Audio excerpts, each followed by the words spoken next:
Alright, so here he is, the Supreme Lord of the Undead, Nagash. This crazy large model himself is finally here. And interestingly enough, it seems like Fantasy is going to the white box, I guess, kind of look. We saw with GW, with 40K, they did more of the black box kind of look. But it seems like they're going with the white box, so I don't know. I mean, I guess that's how they differentiate between the two lines now. It's a good look. I like it. It's pretty neat to see, and obviously this is probably their first revamp of their actual line in a while. I mean, we saw some new wood elves, we saw some new dwarfs, but this is the first repackaging. And honestly, I think overall, this is the first time we've really seen exactly what GW can do with their technology that they have right there, because that model is just bananas. I mean, take a look at it. We've never seen anything like that before.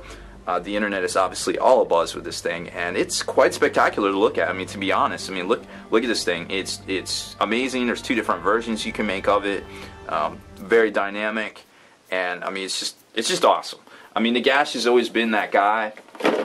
And here's the back too to show you all the juicy details. Nagash has always been the super boogeyman of the fantasy universe. You know, the vampire count's kind of raised up, using a lot of his stolen arcane lore, and you know, it's always been like kind of the boogeyman. Sure, there's been chaos incursions and the Skaven and the dark elves, but really, at the end of the day, it's always been Nagash. And this guy is, you know, a lot of us old-time players, we remember Nagash. We remember the terrible pewter model from back in the day that definitely to see it redone in this fashion is pretty spectacular. It comes with the rather large Calvary base, or I guess monster base, so to speak. This is the one the Mauler Fiend was on. I think the Ogre's big mount was on it too. It's rather large, so just to give you an idea of exactly what he's going on, there it is. Now we got two sprues here. Which is, you know, I guess about average. You see that with some things like Carnifexes and things like that, but you know, some bigger Tyranid monstrosities. But you know, it is Nagash. It is a collector level model, so I could see it. I could see it only being two sprues. Here's the two versions you can make, of course, with a Staff of Power, which I couldn't even tell you how to pronounce because it's A something and it's like 10 words or 10 letters, but anyways, we'll just go with Staff of Power, right? And one of his books, there is 9 books of Nagash, which are pretty neat to see that they actually put them on here. The spirits are kind of holding them as they're kind of whipping around them. Or you can build it with the Mortis Blade and the Spirit here in his hand. So that's kind of cool to see too. That you got two different versions. You're not just kind of locked in to building it one certain way. And I looked at the instructions, and it all seems very simple, actually. It seems like it would be a pretty quick build. You're probably going to want to use plastic glue for this thing. I don't have it here,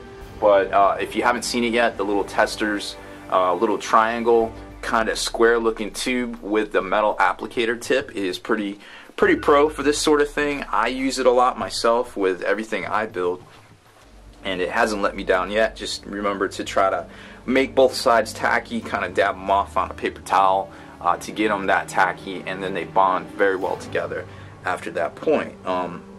You know, using conventional super glue is also okay in a pinch, but I prefer that, or like a gel type super glue, which, you know, there's all sorts of versions out there. But that aside, pretty cool looking model here. We've got sides of his robes, some crazy long spirits. I mean, just look at my fingers. Like, this is one of the spirits before you even put, you know, there's the thing right there, and some of the books glue onto it too, like at these spots right here.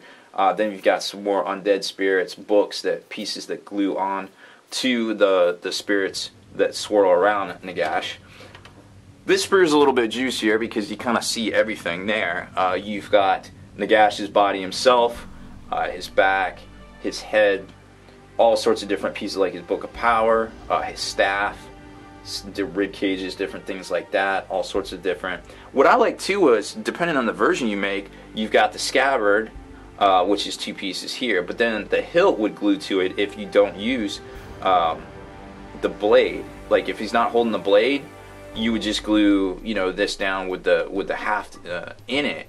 But if you are feeling the blade, you know, if he's actually holding the blade, you would just Field it without the the hilt in the scabbard there, which is pretty neat. A lot of attention to detail in this kit. I feel it was pretty neat. Then you've got all sorts of his back necrodermis kind of thing that sticks out of the back. Obviously, this guy can be converted to be quite a few things in the 40k universe, from some sort of Necron transcendent Satan of choice to maybe crazy Eldar something. I mean, this is kind of looks like an Avatar. It's about the same size as the Forge World one. You can make it a Demon Prince. You can make it all sorts of cool different things, and that's what makes this hobby great, is because, you can change this. You can take this guy and you be like, you know what, I like Nagash, but I got this vision of Nagash, and that's cool, and that's what this hobby is all about. Don't let anybody tell you otherwise, because that's really what it is about, in my opinion.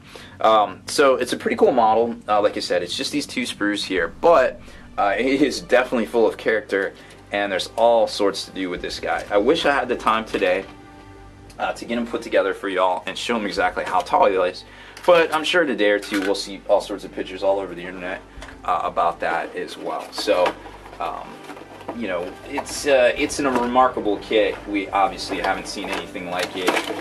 It's on par with a lot of higher quality kits out there on the market today, I feel like, and it's not quite as many pieces, which is definitely nice, I feel like. So that's pretty much it for this one, guys.